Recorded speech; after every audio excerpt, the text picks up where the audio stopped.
Hablemos de Judas and the Black Messiah, Mira, Víctor. la verdad es que es algo bastante complejo de comentar sobre Judas and the Black Messiah, porque no quiero sobrepensar ni mucho menos desviarme mucho del tema, pero más esta película bueno, yo lo he relacionado con lo que viene a ser lo que debió ser Abimael Guzmán. ¿Por qué lo digo? Porque los dos supuestamente buscaban, bueno, en el caso de Hampton, o sea, bueno, el coprotagonista, en ese caso, el traicionado, busca, pues, no libertad, y equidad, tanto en la población, en todas las poblaciones, puertorriqueñas, los blancos pobres y los negros, pues, en ese caso, contra una represión que normalmente se vivía en los años 70 ya en Estados Unidos. Y eso supuestamente estaba vendiendo, en ese caso, Abimael Guzmán, que era una libertad disfrazada de, pues, beneficio suyo, pues, ¿no? Bien propio. Más por eso voy. La película es bastante buena y no... la actuación del moreno que hace de Hampton la hace bastante bien. Eso sí voy a destacar bastante. Pero la película en la narrativa, lo que respecta, es bastante buena porque es cruda, es muy gráfica, la verdad, y bastante injusta. Eh, lo digo porque por la opresión de los blancos hacia los negros, pues en ese caso. Pues. Es por eso que yo más me refiero a ello. Porque pues en ese entonces el racismo era algo cotidiano, algo normal, no como en esos últimos 40 años que han pasado, no, incluso 50, me equivoqué. Más por eso lo digo. O sea, la película de por sí es muy buena y da un mensaje bastante fuerte. Y esperemos que la verdad no se repitan ese tipo de cosas. Claro, o sea, en Estados Unidos, en ese país, pues, y acá también, igual, en todo lugar del mundo, aún sigue existiendo la problemática del racismo, pero de una u otra forma, esa película, con todo el aspecto visual que da, esperemos que su mensaje conmovedor, se puede decir así, de paz entre distintas razas, pues, se dé. Bueno, hablemos de Nomadland. En realidad, sí me escucha bien, ¿no? Porque... Sí, sí. Sí, tú sigue nomás. Te vamos a. No, Que todo vamos- fluya, nada influya. Tú sigue. Sí, exacto. Ya, bueno, en realidad acá tengo mis apuntes bien chéveres. Ah, la mierda. Preparado. Como Preparado. tema Tengo- deportivo. Hombre, Yo también Bien, tengo, no, sal la mierda. yo también tengo apuntes, ¿eh? Está bien, hermano, está bien. Gracias Ya, a Dios. nadie Ya, te a ver. preguntó, pero igual está bien. Más o menos, Ah. el fin que entiendo de esta película es un poco darnos a entender a profundidad lo que significa el tema del ser un adulto mayor y de las convivencias que puede haber entre adultos mayores y a su vez estas ganas por querer vivir su vida de cierta manera o de cierta forma, como en este caso de la protagonista viajando en su carrito, ¿no? En el carrito este que tenía como casa, ¿no? Esta furgoneta. Sí, en la casa rodante. Sí. Entonces, partiendo de ello, creo que como les dije en cuanto a la actriz misma, le da cierta naturalidad lo que se siente al momento de seguir la narrativa en cuanto al pesar por el que tienen que pasar los adultos mayores en ciertos momentos. Por ejemplo, temas como la soledad, em, el hacer cosas que capaz de más jóvenes no pudieron, el convivir con otras personas y el entender sus gustos ya habiendo pasado tanta edad, es algo que de verdad la película trata de reflejar y lo hace muy bien. A pesar de que por momentos pueda parecerte aburrida, la verdad. Pero sí lo hace muy bien. Yo creo que sí lo hace muy bien. Después, ¿qué más le puedo agregar? Em, claro, lo último que escribí, ¿no? Al final, la vida es como, te da a entender de que la vida es como uno la conduce, cada quien a su estilo, bajo su forma, su manera de ver las cosas, la familia, el amor y todo ello prácticamente se ve reflejado en el tema que quiere dar a entender la película, el análisis a profundidad de las personas en cuanto llegamos a una edad mayor, ¿no? Yo lo entendí más o menos por ese lado. Ya. Más allá de resaltar el tema de que es mujer o que trata de la historia de una mujer, yo lo veo más por el tema de la edad. El juicio de los 7 de Chicago. Ya lo recomendaron en podcasts anteriores. Es una película que bastante interesante. Sobre todo tiene este corte histórico. Es basado obviamente en hechos reales respecto a una marcha que hubo que hubo entre distintas agrupaciones o conjuntos estudiantiles y demás, o simplemente agrupaciones, ¿cómo se decirlo? Agrupaciones, digamos, de personas que estaban en contra de que los jóvenes sigan yendo a morir a la guerra de Vietnam. Estamos hablando de los tiempos de de la época de Reagan y la época en la que entraba Nixon. Justo en esa época en la que entraba Nixon, estaba en la campaña para estas mismas elecciones en las que salió ese señor. Estaba por el lado del republicano estaba Nixon y por el otro lado estaba otro candidato demócrata. En esa reunión para elegir al candidato demócrata que se iba a enfrentar a Nixon, aparecieron estas agrupaciones a hacer una marcha en contra de lo que viene siendo la guerra de Vietnam. Supuestamente ocurrieron un par de disturbios que generaron heridos y demás. Una vez que salió elegido Nixon los culpó de generar caos y de generar caos y de provocar desmanes y también heridos y creo que hasta muertos inclusive. Los culpó de todo eso y los mandó a corte. Ahora, ¿qué tiene de especial esta película? Me dirán. Cómo el director ha tratado cómo ha tratado este hecho histórico. Este hecho histórico, de todas maneras, según cómo lo ha tratado de una manera bastante interesante, porque refleja cómo desde un principio el gobierno entrante de Richard Nixon fue directamente contra todo aquel que estaba haciendo oposición contra lo que viene siendo la guerra de Vietnam. Y se nota en lo ridículo que empieza a ser el escenario de toda la historia, porque toda la historia se transcurre solo en una corte y los diversos personajes aparecen ahí y se va y cuando hay descansos o cuando hay porque este juicio duró como más de casi varios meses, como 8, no sé cuántos meses, pero más o menos casi un año incompleto, entre los que el juez era un pata irrisoriamente loco y demente que no le importaba nada y solo le importaba que ganase el caso los demandantes, que era el Estado. Y este grupo de activistas que al final que querían que respeten sus derechos y que sabían que estaban todo en contra de ellos. Lo que yo puedo resaltar de esa película son las actuaciones de Eddie Redmayne y de Sacha Baron Cohen. Uno de ellos también me parece que también está, creo que en los Oscars a mejor actor, pero de soporte, me parece. ¿Sacha Baron Cohen?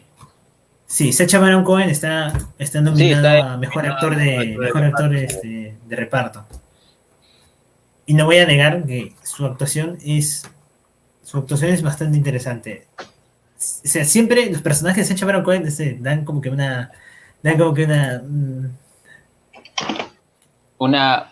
punto, o sea, ya saben cómo sus personajes tienen un toque especial, ya sea Borat, ya sea este personaje, o sea, de verdad tienen una chispa especial. Y es Pero algo cuando hace que seriamente, sí, es un buen actor. cuando hace No, no, actuaciones serias, así como las chistosas, las hace de una manera impecable. ujú. Y el director te lleva muy bien durante la historia, o sea, te enseña muy bien qué es lo que sentían las personas que estaban acusadas en este juicio injusto. Yo, o sea, y básicamente esa es toda la película del trailer de Chicago 7, o sea, bastante entretenida, el director manejó muy bien los tiempos, sobre todo por lo difícil que es tratar de adaptar una historia real, sin tratar digamos, de ir de ser muy parcial en algún lado, o tratar de ser imparcial. De Sound of Metal. La verdad, yo he visto hasta la mitad de la película, más o menos. Y me parece algo muy interesante porque toca un tema muy peculiar que es el tema de, como dijo Víctor al comienzo del directo, las personas sordas, ¿no? Y todo este desarrollo del papel que le tiene que dar el actor es, es algo que de alguna forma puede ser difícil de interpretar, pero que yo siento que le ha dado una buena dirección al personaje que tenía, sobre todo en el tema de cómo convivir con las personas sordas, lo que implica la depresión, si es que te da alguna enfermedad que te puede dejar sordo, etcétera, etcétera, etcétera. ¿Qué opinas, Jesus? Bueno, Que también veo la película. Solamente para mí, mi película favorita para esta premiación, como dicen, no es una típica historia, digamos, casi típica de autodescubrimiento y encontrarse a sí mismo, a, a- teniendo una dificultad. Y más a eso, vas conociendo al personaje, cómo era su evolución, en la evolución de un personaje. Nos ves al principio haciendo, si es un baterista así, no exitoso, sino un baterista de los mejores en su rubro, que ama ese sonido, que vive de eso, y que poco a poco que se le va todo eso porque se va a volver sordo y tiene que adaptarse a esa nueva realidad. Y eso es, un viaje de autodescubrimiento que otro detalle es que digo es que parece una película europea. ¿A qué me refiero? A de que su forma de grabar, o sea, su forma de filmación parece una película europea, se toma su tiempo y tiene ese tipo de argumento de, de descubrimiento que es de autodescubrimiento. Por ejemplo, le doy una película ahorita, La Ráfaga y la Mariposa, una película europea de Suecia, que no, si no me equivoco. Suecia no. Eh, un país cerca de Alemania, no me acuerdo cómo se llama. La verdad Suiza, no. ¿Suiza? Austriaca. Ya, Ah, ya. hostia. Austriaca. Si está austriaca, si no se me equivoco, perdón. Entonces, es lo mismo, o sea, esa película, la historia de esa película es de un, pat, un- de un rico, de un millonario que se vuelve, que entra en coma, está así, está como vegetativo todo aquí, y no puede mover esa parte, está todo así quieto, y se ve su actuación aparte que es buenaza, y cómo actúa, cómo sus pensamientos, sus miradas, y cómo poco a poco tiene que superarse para realidad. Es casi no lo mismo, pero es muy parecido a lo que nos quiere Renata Sodomerta, como digo, se toma su tiempo, como típica película europea que se toma su tiempo en grabar, y para mí, y como saben ustedes, yo, como conozco de esas películas, wow, es de la vieja escuela, prácticamente, un poco de eso. les voy a hablar de Ah, ya. Minari. Sí, pues Ah, entonces tú y yo, ya que po. No, no, así nomás para que haya un poquito de continuidad. Minari, Entonces, gente. Minari yo, ah, ya, es una experiencia bonita. Minari es una experiencia. mm, es una experiencia de. Es la historia La típica historia del inmigrante. eh, que quiere triunfar o que está buscando ese espíritu de que le vende un país sobre el sueño de ser exitoso y de poder hacer que su familia viva feliz y tranquila. Es la historia de una familia coreana que deja California, deja una ciudad para pasarse a vivir en un campo, porque sienten que sobre todo el padre, que es el actor que es Glenn Walking Dead. que es de Walking Dead y que está saliendo en sus pantallas ahí al lado, bien de la derecha. Soy el único que no sabía de su personaje, que no veo y no no puedo decir que no lo puedo tomar en serio. Sí, no se le puede tomar en serio, pero tú dirás que no se le puede tomar en serio, pero aquí la cosa va a cambiar bastante. Sí, yo sé, pero no sé. Ya pues, el punto es que ahora que más o menos Jesús me quitó un poquito la ideación, el punto es de que él decide dejar de vivir una vida en la ciudad en la que se sentía miserable y ir a una vida en la que una vida de dejar de ser dependiente y tratar de ser tratar de tener su propia empresa, su propia vida, su propio sustento, ganar su propio sustento. Entonces, con el dinero que ahorra de ahí, se va de la ciudad y se va al campo. Y a partir de ahí empieza toda esta historia, este entramado familiar entre una pequeña familia entre él, su esposa, que es un poco escéptica de todo este plan, un hijo que tiene una enfermedad, un soplo en el corazón, y su hijita que también se está tratando de adaptar a la situación. Esta familia, o sea, es un drama. Esta película es un drama bastante interesante que nos plantea este, el director. Es un drama que el director Isaac Chung. Es un drama bastante, o sea, ¿cómo decirlo? No quiero decir que es fuerte, porque, o sea, pero sí tiene sus momentos de en los que sientes el toque no solo de la dirección, sino también de los actores a la hora de mostrar las emociones de una familia o de unas situaciones que al final que al final terminan siendo las las épocas del conflicto, el problema de no poder sobrevivir de creer que realmente no se va a poder, que el sueño americano nunca existió, que nunca se va a poder cumplir.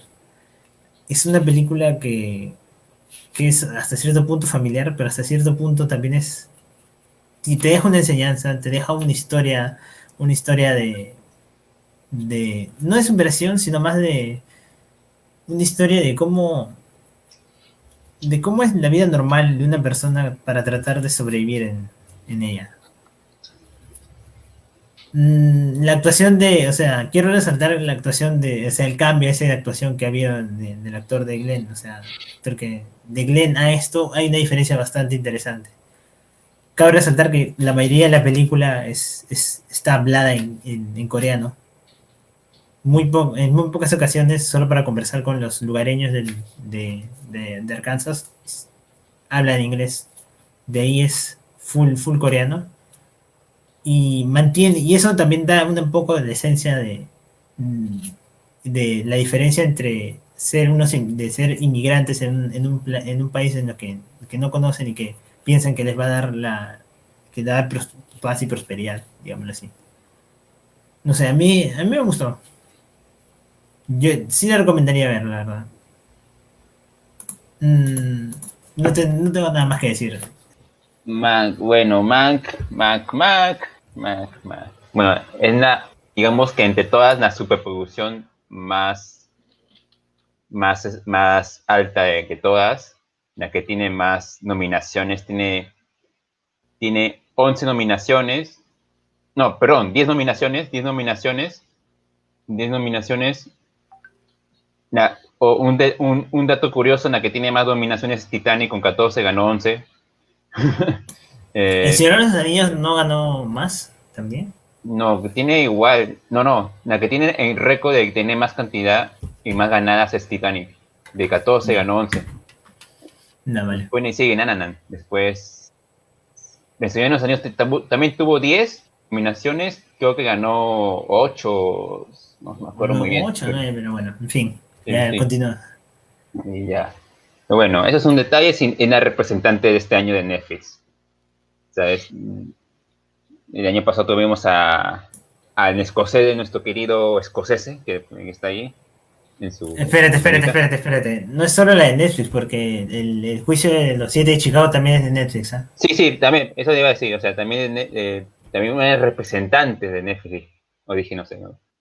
Pero que su superproducción, te digo, su superproducción de Netflix de este año, muy aparte de No sé de Chicago.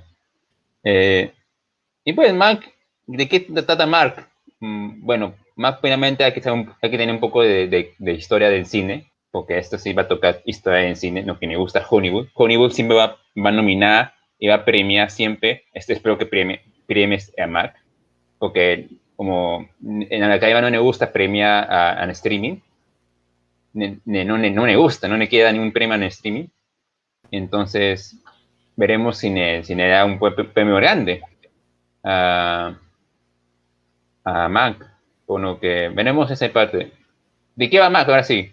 Bueno, un poco de historia. Seguramente han estudiado ustedes, y yo obviamente, en historia del cine, de la película, digamos que la mejor película de la historia, en Ciudadano Kane, de 1939.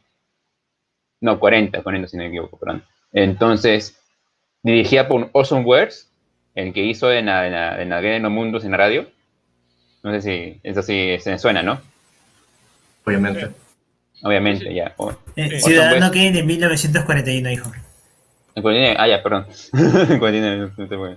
41, Entonces, 41, 1941. A ver. No me marees, pues, no, ya sé. Ya, nomás te digo nomás. Te pedí. Entonces, esa Ya se película les ha basado. se trata sobre lo que pasó en esa rodaje, pero está protagonizado no por el personaje de Orson Welles, sino por el guionista Herman Mankiewicz, que tuvo, o sea, las malas nuevas dicen que tuvo un peito con Orson, porque, bueno, él hizo la mayor parte del guión, mientras que Orson la dirigió, sí, pero como que metió ahí un poco mano y Orson se dice, yo hice todo, pero no era así, pues él no hizo. Y en esa época, digamos que estaba en plena crisis de los 30, la crisis económica de los 30 en Estados Unidos, y en cine aún estaba un poco que, ahí un poco, no tan visto ni nada, y aparte en guión se basaba, en su historia de Ciudadano Kane se basaba de un político de ahí de la historia, o sea, de la vida real. Y ese político hizo todo lo posible para que no se estrene. Se estrenó la película, hizo ¿cómo se dice en la palabra? Yo sé, ¿Quiso boicotear? ¿Boicotear? No, boqueteó. Esa película fue muy cara de hacer y fue un fracaso total. Un fracaso total. Que hizo que tanto sus actores, sus tonos que eran parte de esa película, no tuvieran trabajo ni nada. Orson Welles y este señor McWickis, no, perdón, McKinwis, siguieron haciendo películas, pero estaban muy en las sombras, y murieron así, casi que murieron en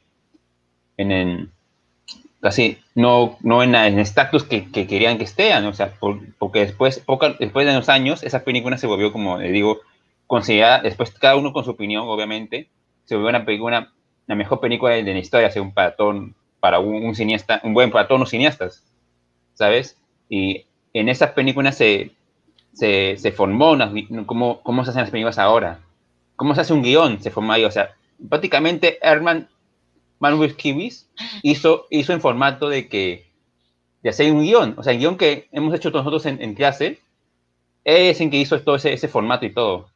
O sea, prácticamente es en que nació ese tipo de trabajo. Entonces, en la película nada de eso, nada, cómo fue el rodaje, cómo fue su pelea con Osborn y con Orson, y cómo fueron sus demonios internos, porque prácticamente era una situación difícil porque estaba detrás en político, estaba en la crisis, cómo hacer una película, un montón de cosas. Y obviamente con la actuación de Gary Oldman es perfectamente disfrutable. También estaba Amanda Seyfried, de ella. Y eso, o sea, una película que si amas al cine como yo no amo, Dios, tan mal es esto. Ya bien, Tito, no.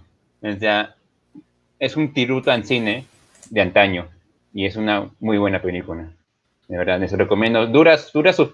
Es un poco, te puede chocar de que sea en blanco y negro, pero es una cosa X. O sea, no tienes que ser un X a una película de blanco y negro ahora, porque las mejores películas se han hecho en blanco y negro, ¿sabes? Entonces, yo les recomiendo mucho esa película. Si quieren conocer más a la historia del cine a profundidad, cómo se hizo todo, y les recomiendo esta película.